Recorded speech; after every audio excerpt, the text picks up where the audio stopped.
Levítico, capítulo 19. Guardareis todos os meus estatutos e todos os meus juízos, e os cumprireis. Eu sou o Senhor.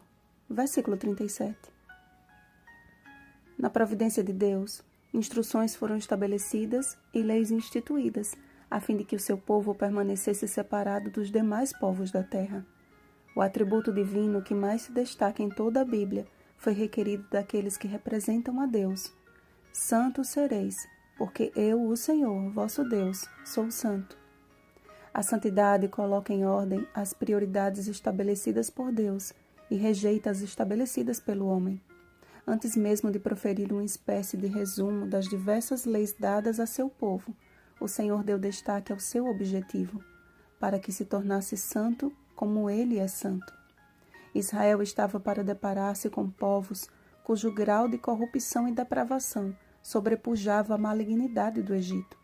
Apenas se fossem fiéis em guardar e cumprir as leis do Senhor, dele receberiam poder para não contaminarem-se com as abominações daqueles povos. A obediência verdadeira requer disciplina, perseverança, mas, acima de tudo, a prática do amor altruísta. Em todas estas leis, podemos perceber que elas nos elevam a uma atmosfera de amor a Deus e uns pelos outros. Todos os nãos de Deus apresentam um claro e sonoro "eu amo vocês". Se apreciássemos devidamente as Escrituras como um tesouro de inestimável valor, nossos ouvidos compreenderiam e nossos olhos se abririam para ver que, ainda que algumas leis tenham sido criadas apenas para o antigo Israel, outras prevalecem em sua eterna força normativa e todas elas apresentam princípios que não se invalidam com o tempo. O Decálogo, por exemplo, é a inscrição do caráter de Deus, algo que é eterno como Ele mesmo é, e a mesma posição em que foi colocado no mais interior do lugar santíssimo do santuário terrestre, permanece diante do trono de Deus no santíssimo do santuário celeste. Apocalipse capítulo 11, versículo 19.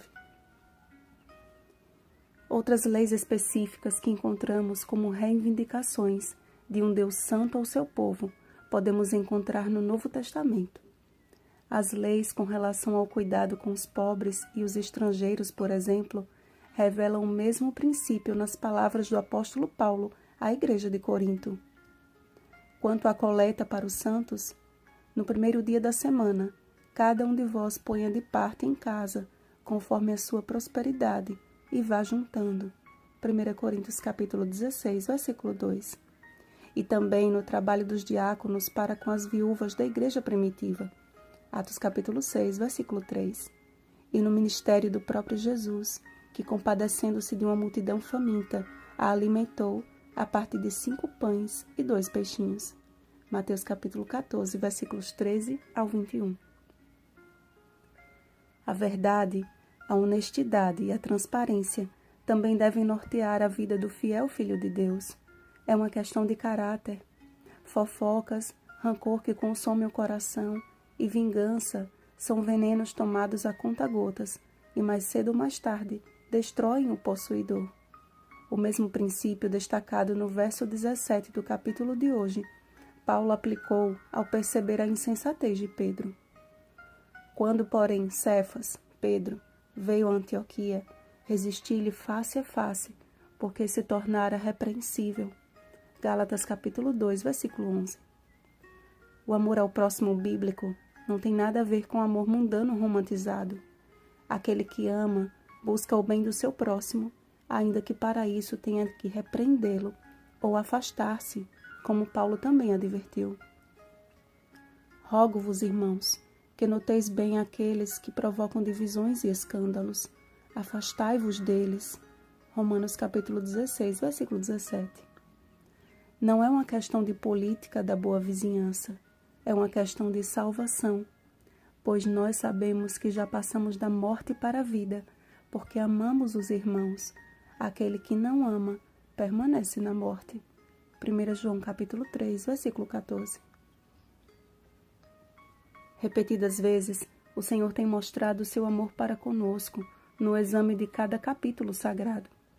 O Espírito Santo tem nos revelado os segredos do céu, e a cada chave que nos é dada, uma nova porta é aberta para que possamos entrar na presença de Deus, oferecendo-lhe o nosso culto racional. Romanos capítulo 12, versículo 1. Precisamos cooperar com o poder divino, a fim de recebermos porções de sabedoria cada vez maiores do divino professor.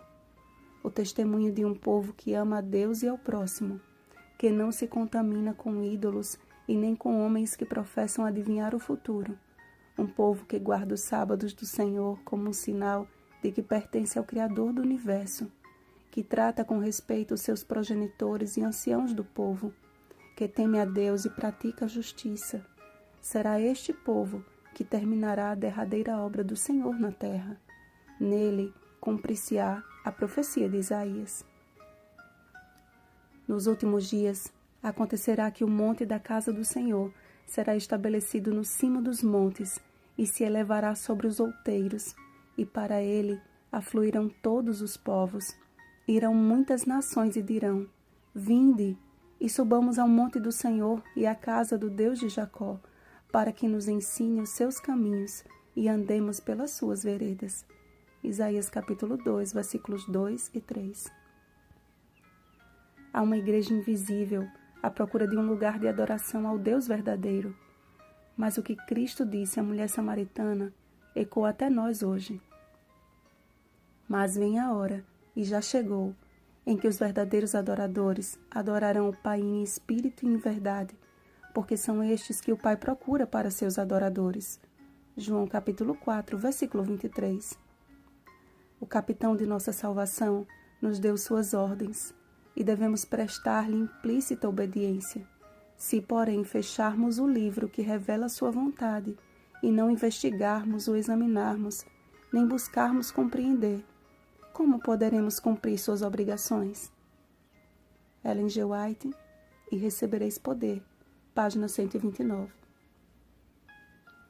O Senhor tem um só povo em cada tribo, língua e nação, um povo unido no mesmo propósito de adorá-lo em espírito e em verdade, que por meio de sua palavra, seguros na âncora da graça de Cristo, façamos parte do povo que o Senhor erguerá perante o universo como fruto do penoso trabalho de sua alma.